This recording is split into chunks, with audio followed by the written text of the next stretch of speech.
নমস্কার বন্ধুরা, আমি আজকে নিয়ে চলে এসেছি শুভ বিবাহর আজকের পর্বের আপডেটটা নিয়ে। তো আমরা আজকে শুরুতেই দেখবো যে সুধা ওই গ্যাসের সোর্সটা, যেখান থেকে গ্যাসটা লিক হচ্ছিল, সেটা খুঁজে পেয়ে যায়। ওই সিলিন্ডারটা খুঁজে পেয়ে যায়, তারপরে অনেক কষ্টে ওটাকে বেঁধে দেয় যাতে ওটা থেকে আর লিক না হয়, আর লাইটগুলো বন্ধ করে যায় যাতে আগুনটা না লাগে এই ধোঁয়াতে।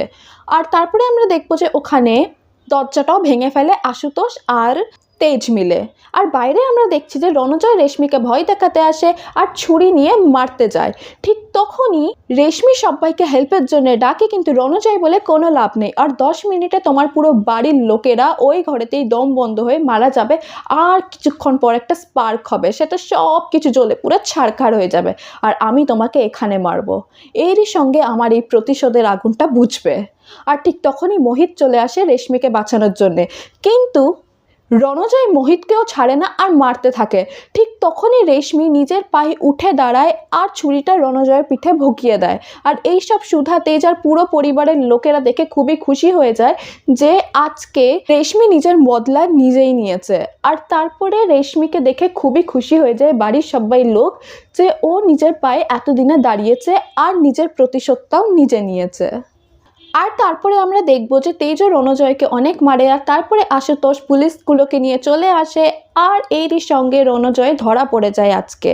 আর রণজয়কে তারপরে সুধা, আশুতোষ সবাই মিলে বলে যে তুই এখানে এসেছিস আমাদেরই প্ল্যানেতে, এই সব যা হচ্ছে না, এই সব আমাদের প্ল্যান ছিল, তোকে আমরা ট্র্যাপে ফেলেছি, আর আজ দেখ আমাদের কাছে প্রমাণও আছে যে তুই পাগল নয়, আজকে তোর শাস্তি হবেই। ঠিক তখনই রণজয় সবাইকে ধুমকি দিয়ে বলে যে আমি আবার ফিরে আসবো, কোনো জেল, কোনো লকআপ সেন্টার আমাকে রাখতে পারবে না, সেটা বলে ওখান থেকে চলে যায়। আর পুরো পরিবার ওখানে একসঙ্গে থাকে আর খুবই খুশি হয় যে আজকে রেশমি নিজের পায়ে দাঁড়িয়েছে কাউকে বাঁচানোর জন্যে। তারপরে রেশমি একটু ভয় পায়, তো সুধা বোঝায় যে তুমি যা করেছো ঠিক করেছো, তুমি এত ভয় পেও না, ঠিক আছে? এবার তুমি একটা নতুন জীবন শুরু করবে আজ থেকে, আজকে সব শেষ হয়ে গেছে, অতীত সব ভুলে যাও তুমি, এরকম করে কনফিডেন্স জোগাতে থাকে রেশমিকে।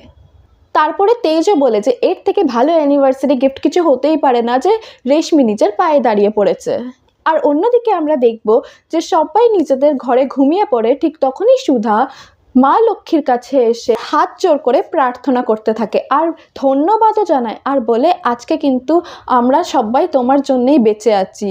আর ঠিক তখনই তেজ চলে আসে, আর তেজ সুধা একে অপরকে জড়িয়ে হ্যাপি অ্যানিভার্সারি উইশ করে। আর তারপরে তেজ বলে আমার কিন্তু তোমার থেকে একটা জিনিস চাই। তারপরে সুধা বলে কি জিনিস চাই? ঠিক তখনই তেজ বলে যে এবার তো তোরির একটা ছোট্ট ভাই বা বোন আসা দরকার। ঠিক তখনই সুধা লজ্জা পেয়ে সাইডে চলে যায়। তো এরই সঙ্গে শেষ হয় আজকের পর্বটি।